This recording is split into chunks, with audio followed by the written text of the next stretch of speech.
Salve, lindo pendão da esperança, salve, símbolo augusto da paz. Tua nobre presença, lembrança, a grandeza da pátria nos traz. Recebe o afeto que se encerra em nosso peito juvenil, querido símbolo da terra, da amada terra do Brasil.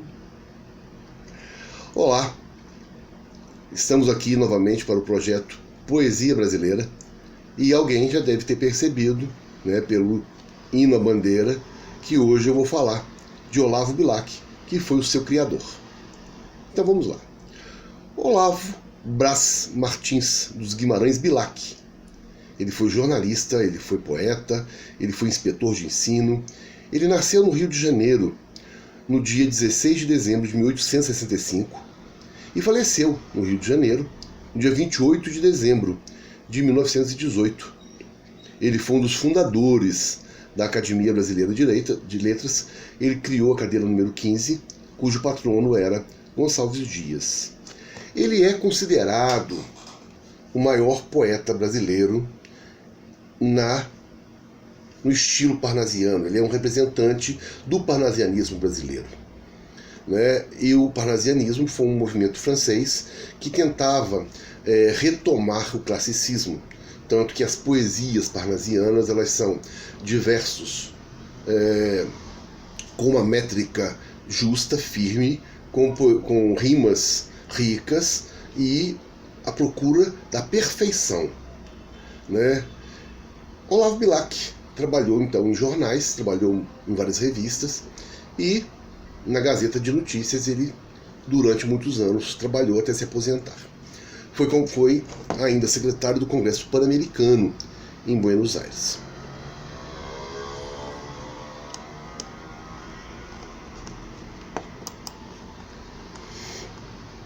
Ele se dedicou então desde cedo ao jornalismo, fundou vários jornais, várias revistas e na parte política ele teve uma série de atritos com o então presidente Floriano Peixoto e teve que se esconder na casa de Afonso Arinos, em Ouro Preto, Minas Gerais. Quando ele voltou ao Rio, ele foi preso. E, depois que ele foi preso, em 1981, ele foi nomeado então secretário do Interior do Estado do Rio de Janeiro. Em 1898, ele foi nomeado inspetor escolar no Distrito Federal, Rio de Janeiro, e ele continuou nesse cargo até se aposentar. Tá? Foi delegado de conferências diplomáticas, fundou a Liga de Defesa Nacional e o seu trabalho como escritor, como poeta, como eu disse, ele foi o representante brasileiro do parnasianismo francês. Ele deu aquela forma fixa do lirismo, especialmente o soneto, e nesses sonetos ele teve então uma inspiração da antiguidade grega, e ele lançou sonetos como, por exemplo, a Cesta de Nero, o Incêndio de Roma, e alguns sonetos de caráter histórico nacionalista, como por exemplo o Caçador de Esmeraldas, celebrando os efeitos e a desilusão e a morte do Bandeirantes Fernão Dias Paz. Sempre se manteve na linha do parnasiano, tem alguns poemas líricos, com muito amor, sensualidade, versos vibrantes. Teve alguns poemas bastante românticos, mas dentro da linha parnasiana. A primeira obra publicada de Olavo Bilac foi Poesias, em 1888. Nela o poeta demonstra já assim a proposta parnasiana, e o seu poema Profissão de Fé foi o carro-chefe do livro. Devido à sua popularidade e o tanto de pessoas que declamavam seus poemas em saraus da época, ele foi considerado o príncipe dos poetas brasileiros. Ele fez uma campanha bastante árdua em termos de assegurar o serviço militar obrigatório. Alguns poemas de Olavo Bilac. Via Láctea. Ora direis ouvir estrelas, certo? Perdeste o senso? E eu vos direi, no entanto, que para ouvi-las muitas vezes desperto e abro as janelas, pálido de espanto, e conversamos toda a noite, enquanto a Via Láctea, como um palho aberto, cintila. E ao vir do sol saudoso e em pranto, ainda as procuro pelo céu deserto. Direis agora, tresloucado amigo, que conversas com ela? Que sentido tens o que dizem quando estão contigo? E eu vos direi, amai para entendê-las, pois só quem ama pode ter ouvido capaz de ouvir e entender estrelas. Muito bonito isso. Um outro poema, outro soneto, né? Chama Nel mezzo del camin. Ele faz talvez uma referência aí ao primeiro verso da Divina Comédia, né? Porque Dante Alighieri diz: Nel mezzo del camin de nostra vita mi trovai por uma selva oscura. Então, vai lá, Nel mezzo del camin. Cheguei, chegaste. Vinhas fatigado e triste, e fadigado eu vinha. Tinhas a alma de sonhos povoada, e a alma de sonhos povoada eu tinha. E paramos de súbito na estrada da vida, longos anos presa a minha, a tua mão. A vista deslumbrada tive da luz que teu olhar continha. Hoje segues de novo. Na partida, nem o pranto os teus olhos umedece, nem te comove a dor da despedida. E eu, solitário, volto a face e tremo, vendo o teu vulto que desaparece na extrema curva do caminho extremo. Isso é maravilhoso. E aqui ele vai julgando palavras, né? Cheguei, chegaste, vinha fatigado e triste, fatigado eu vinha, né? Na extrema curva do caminho extremo. Então ele vai julgando palavras, e com isso ele vai dando um ritmo a essa poesia que eu considero uma das mais bonitas. Poema 30, da Via Láctea. Ao coração que sofre separado do teu no exílio em que a chorar me vejo, não basta o afeto simples e sagrado com que das desventuras me protejo. Não me basta saber que sou amado, nem só desejo o teu amor. Desejo ter nos braços teu corpo delicado, ter na boca a doçura do teu beijo. E as justas ambições que me consomem não me envergonham, pois maior baixeza não há que a terra pelo céu trocar. E mais eleva o coração de um homem, ser homem sempre e na maior pureza, ficar na terra e humanamente amar. Então aqui ele faz uma demonstração de amor intenso, né? De não basta saber que sou amado, nem só desejo o teu amor. Desejo ter nos braços teu corpo delicado, isso é muito legal. Dormes, mas que sussurro a umedecida terra desperta.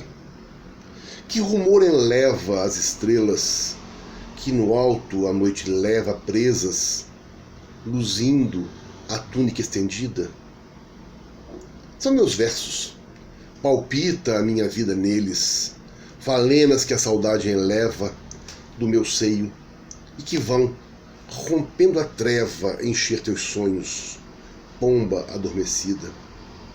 Dormes com os seios nus no travesseiro, solto o cabelo negro e eiros correndo, doudejante, sutis, teu corpo inteiro. Beijam-te a boca, tépida e macia, sobem, descem, teu hálito sorvendo. Por que surge tão cedo a luz do sol? Aqui ele faz um poema até quase erótico, né? De repente ele pergunta, né, por que surge tão cedo a luz do dia, né? Que acabou esse sonho, essa coisa de observar a musa.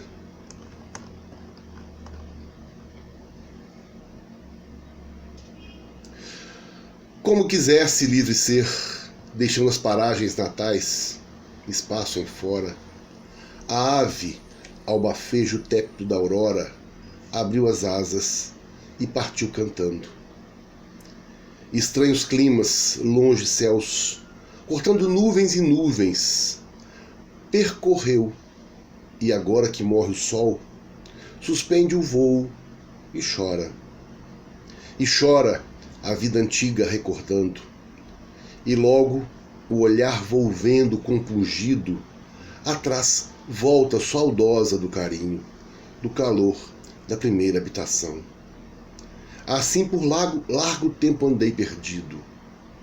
Ali, que alegria ver de novo o ninho, ver-te e beijar-te a pequenina mão. Nessa poesia o que ele diz é como é bom, né? Sair, crescer, ver outras paragens, se perder, né? Se achar e de repente voltar para o ninho. Que alegria ver de novo o ninho, ver-te e beijar-te a pequenina mão. Aqui, né, ele faz uma referência, inclusive, à mão da mãe, a pequenina mão. Um aconchego de estar de volta no lar. Há um poeta, longe do estéril turbilhão da rua, beneditino escreve. No aconchego do claustro, na paciência e no sossego, trabalha e teima, e lima, e sofre e sua. Mas que na forma se disfarce o emprego do esforço, e trama viva se construa de tal modo que a imagem fique nua, rica, mas sóbria, como um templo grego. Não se mostre na fábrica o suplício do mestre, e natural o efeito agrade sem lembrar os andaimes do edifício. Porque a beleza, gêmea da verdade, a arte pura, inimiga do artifício, é a força e a graça da simplicidade. Aqui o que ele diz é que o poeta constrói, né, uma poesia, constrói uma obra, mas ninguém precisa saber do sofrimento que foi para criar aquilo, né? Não precisa de ter os andaimes do edifício, mas sim o edifício descoberto, né? Depois de pronto. Muito legal.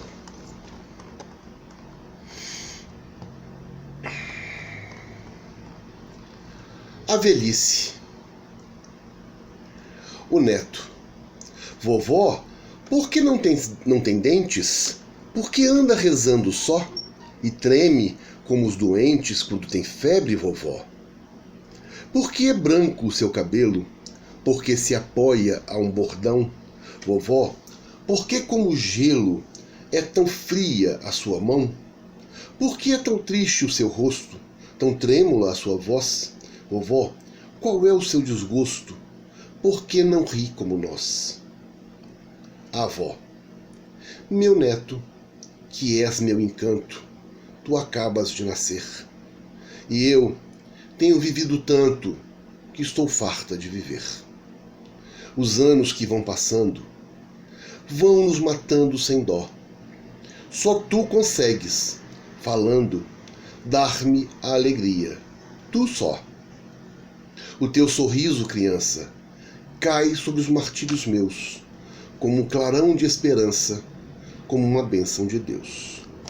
Aqui ele faz, através de diálogo, né, uma comparação entre a juventude do neto, cheio de energia, cheio de vida pela frente, e a avó, com as mãos frias, com cabelos brancos, sem energia, a mão trêmula, né? Ele faz uma comparação aqui entre a juventude e a velhice, de uma forma muito legal, muito bonita, né? Benedicite. Bendito o que na terra fez o fogo e o teto, e o que uniu a charrua, o boi, paciente e amigo, e o que encontrou a enxada, e o que do chão abjeto fez aos beijos do sol o oiro brotar do trigo, e o que o ferro forjou, e o piedoso arquiteto que ideou, depois do berço e do lar, o jazigo, e que os fios urdiu, e o que achou o alfabeto, e o que deu uma esmola ao primeiro mendigo, e o que soltou ao mar a quilha e ao vento o pano, e o que inventou o canto, e o que o criou a lira, e o que domou o raio, e o que alçou o aeroplano. Mas bendito entre os mais o que no dó profundo descobriu a esperança, a divina mentira, dando ao homem o dom de suportar o mundo. Aqui ele faz um agradecimento, né, uma benedicite a todos aqueles que criaram alguma coisa, o fogo, né, o alfabeto, o que construiu a primeira lápide, né, que botou o primeiro barco no mar, o que botou a primeira vela para ventar. Ele faz né, a todos eles, mas ele coloca bem definido no último terceto do soneto que Benedito, entre os maiores, né, inventores, foi aquele cara que inventou a esperança para nos dar condições de suportar o mundo. Isso é muito bonito, muito chique.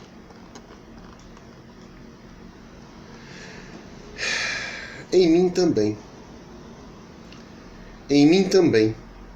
que descuidado vistes, encantado e aumentando o próprio encanto, tereis notado que outras coisas canto, muito diversas das que outrora ouvistes. Mas amaste, sem dúvida. Portanto, meditai nas tristezas que sentistes, que eu, por mim, não conheço coisas tristes que mais aflinjam, que torturem tanto. Quem ama, inventa as penas em que vive, e em lugar de acalmar as penas, antes busca novo pesar com que as vive. Pois sabei que é por isso que assim ando, que é dos loucos somente e dos amantes, na maior alegria, andar chorando. Então, quem ama, né, inventa as penas em que vive. O amor é um negócio bastante complicado.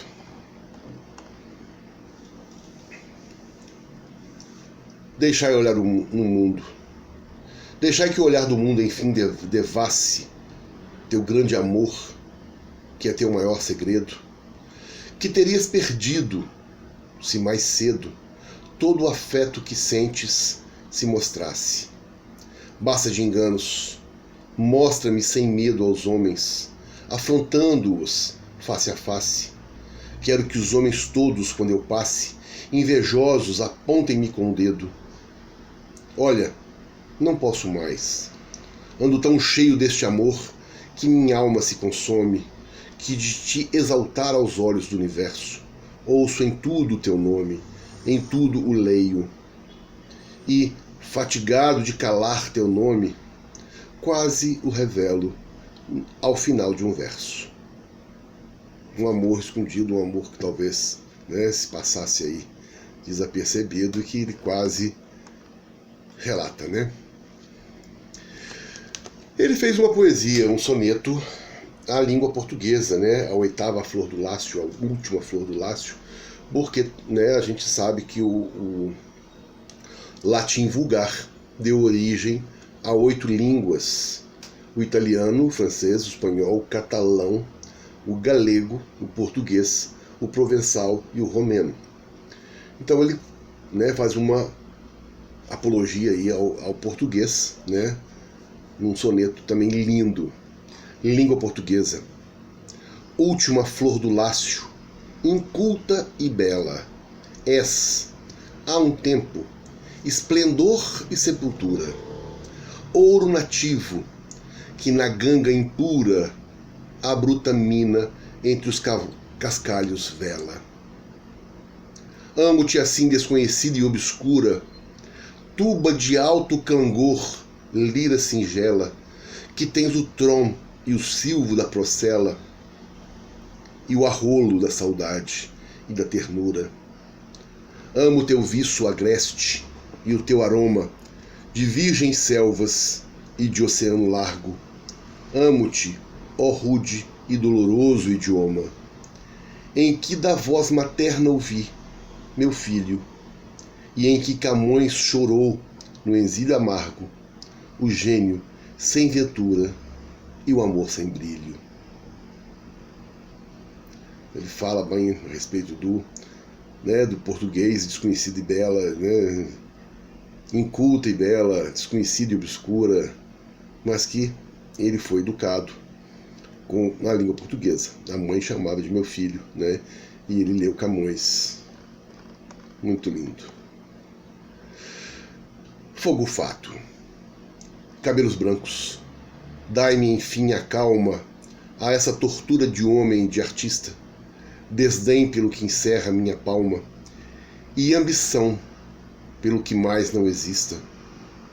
Essa febre que o espírito me encalma e logo me enregela, essa conquista de ideias ao nascer, morrendo n'alma, de mundos ao raiar, murchando a vista, esta melodia sem remédio, saudade sem razão, louca esperança ardendo em choros e findando de tédio.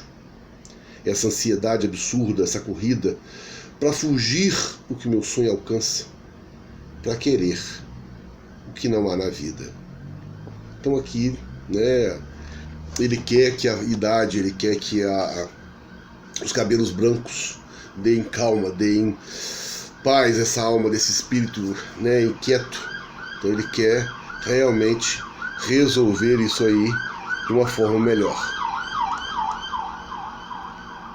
E para terminar, Alvorada do Amor, que é um poema fantástico. Alvorada do Amor, um horror grande e mudo, um silêncio profundo.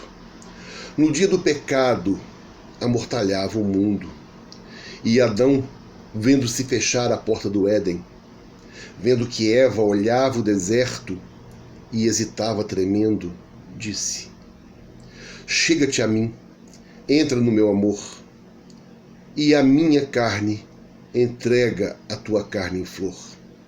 Preme contra meu peito o teu seio agitado, e aprende a amar o amor, renovando o pecado. Abençoo o teu crime, acolho o teu desgosto, bebo-te de uma em uma as lágrimas do rosto. Vê tudo que nos repele, a toda a criação, sacode o mesmo horror e a mesma indignação. A cólera de Deus torce as árvores, cresta como um tufão de fogo o seio da floresta, abre as terras em vulcões, encrespa a água dos rios, as estrelas estão cheias de calefrios, ruge soturno o mar, turva-se hediondo o céu. Vamos, que importa Deus? Desata como um véu sobre a tua nudez a cabeleira. Vamos, arda em chamas o chão, rasguem-te a pele os ramos, morda-te o corpo, o sol, injuriem-te os ninhos, surjam feras a uivar de todos os caminhos, e vendo-te a sangrar das úrzeas, através se amaranhem no chão as serpes a teus pés. Que importa? O amor, botão apenas entreaberto, ilumina o degredo e perfuma o deserto. Levo tudo, levando teu corpo querido. Pode ao redor de ti tudo se aniquilar, tudo renascerá cantando ao teu olhar. Tudo, mares e céus, árvores e montanhas, porque a vida perpétua arde em tuas entranhas. Rosas te brotarão da boca, se cantares. Rios te correrão dos olhos, se chorares. E se, em torno do teu corpo, encantador e nu, tudo morrer, que importa? A natureza és tu, agora que és mulher, agora que pecaste. Ah, bendito momento em que me revelaste o amor com teu pecado e a vida com teu crime, porque livre de Deus, redimido e sublime, homem, fico na terra, luz dos olhos teus. Terra, melhor que o céu, homem, maior que Deus.